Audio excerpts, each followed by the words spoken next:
and welcome to Long Live the Queen, where we talk about the women who made history. And by we, I mean the royal we, because it's just me. Today, we're going to talk about Princess Ingeborg of Denmark. One day we will be remembered. Princess Ingeborg of Denmark was born in the year of our Lord 1174. Her father was King Vladimir I of Denmark. Her mother was Queen Consort Sophia. Now, Denmark would have been seen by France as extreme northerners, maybe a little barbaric. In 1182, Princess Ingeborg's father, King Vladimir, died.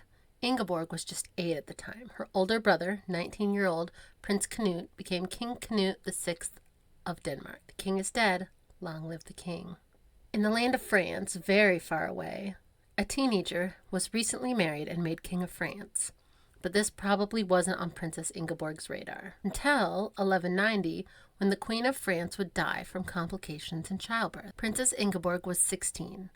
Princess Ingeborg was 16 by this point, and her brother was looking into marriage options for her. So maybe this Danish princess could be the Queen of France. Ingeborg's brother, King Canute, arranged a large dowry for his sister and offered her to King Philip, the God-given vampire king.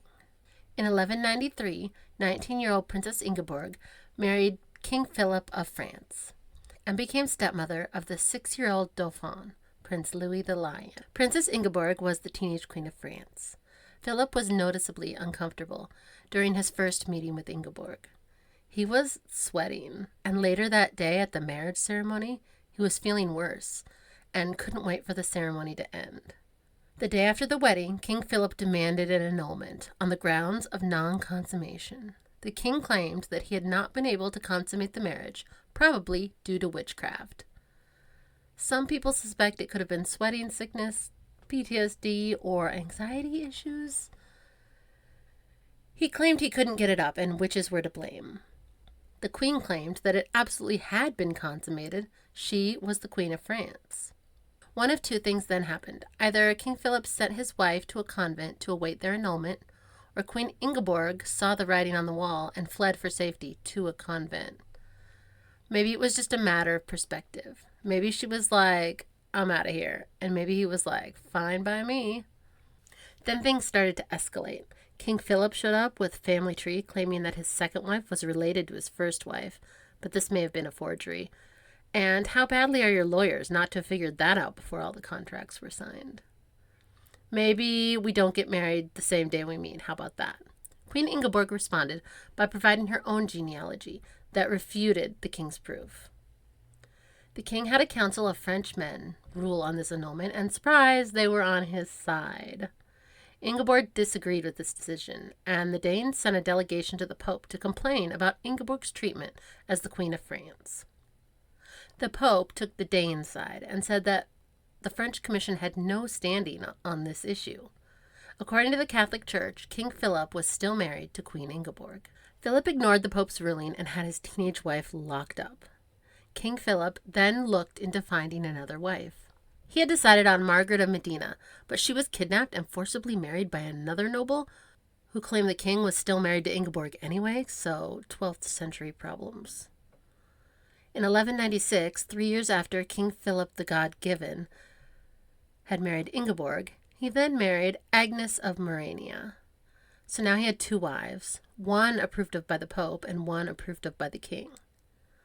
Ingeborg was still under house arrest, while her husband moved on with his life on the outside. Ingeborg was all but forgotten, and she was just 22. A couple of years later, the king had a baby with his new wife, and the Pope doubled down, reminding the king that he was still married to Ingeborg. That same year, Ingeborg's mother passed, and Ingeborg was still stuck in house arrest in France. The following year, Queen Ingeborg would likely have gotten word that the King of England had died, Richard the Lionheart, leaving his brother, Prince John, to be King John the First and last. King Philip saw his chance to make nice with England. He married his oldest son, Prince Louis the Lion, to the Spanish niece of the new King of England, and the daughter to the King of Castile, or as you may know it now, northwestern Spain. In the year 1200, a lot of things were going down in France. 13-year-old Prince Louis the Lion was married to the 12-year-old Princess Blanche of Castile. Prince Louis's father, King Philip, was excommunicated by the Pope for refusing to acknowledge his wife Ingeborg and continuing to have children with his new wife Agnes. Philip and Agnes also had another baby, a spare, Prince Philip. Under the threat of excommunication, King Philip the God-given agreed to set aside his wife Agnes and her 2 children to appease the Pope, and the couple separated. But King Philip didn't call for Ingeborg, who was 27 and still under house arrest. And it seems like, despite the separation, the king was still seeing his wife Agnes. She was possibly pregnant again the next year, but both her and the baby died. In 1202, Ingeborg's brother, King Canute of Denmark, died, and Ingeborg's other brother succeeded him. The king is dead, long live the king. King Philip of France decided that King John of England was also bad, and he teamed up with John's nephew Arthur to depose John. King John captured his nephew Arthur, and Arthur conveniently disappeared, likely on the orders of his uncle King John. King Philip was still ignoring his wife, Queen Ingeborg, on house arrest. He temporarily paused this war with England after the disappearance of his homie, the MIA Prince Arthur. King John's mother, Eleanor of Aquitaine, then died, and she had been the power source of John's family. Once Eleanor was dead, King John went back to defending his claim on Aquitaine. King Philip the God-given claimed that Aquitaine had been abandoned and belonged to the throne of France again. By 1212, King Philip was still in his fight with the Pope about excommunication. They finally agreed that King Philip would not be excommunicated, but he would become a vassal lord of the Pope and pay allegiance to him. The following year, in 1213, King Philip decided that maybe he could be reconciled with his second wife. She was now nearly 40 and had been under house arrest for nearly 20 years. But Philip the God-given still had a lot of beef with a lot of people, and he was excommunicated by the Pope just 3 years later in 1216. King Philip and the Pope were not friends.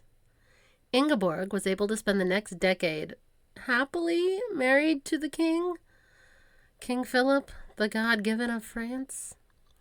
So 20 years in house arrest for 10 years of marriage with a man who, I'm going to be honest, was forced to keep her after all these years. Woo! Ingeborg, Queen of France, became a widow in 1223 when Philip the God-given died at the age of 57. Ingeborg was 48 years old by this point. Ingeborg's stepson, Louis the Lion, succeeded his father. The king is dead. Long live the king. Ingeborg lived another 14 years, probably dealing with the complex PTSD from her 2 decades in confinement. Dowager Queen Ingeborg died in 1237 at the age of 62 or 63, and that is where I'll leave it for now. What did you think about Princess Ingeborg of Denmark? It was a sad one, guys. A princess who went to France to become their queen and then spent 20 years being imprisoned. Maybe Philip wasn't so God-given after all, but no one can say Ingeborg was a quitter. You can share your thoughts with me at longlivethequeenpodcast@gmail.com or on Facebook or Instagram at longlivethequeenpodcast. Long live to all the queens out there, and until next week, bye. Will be remembered.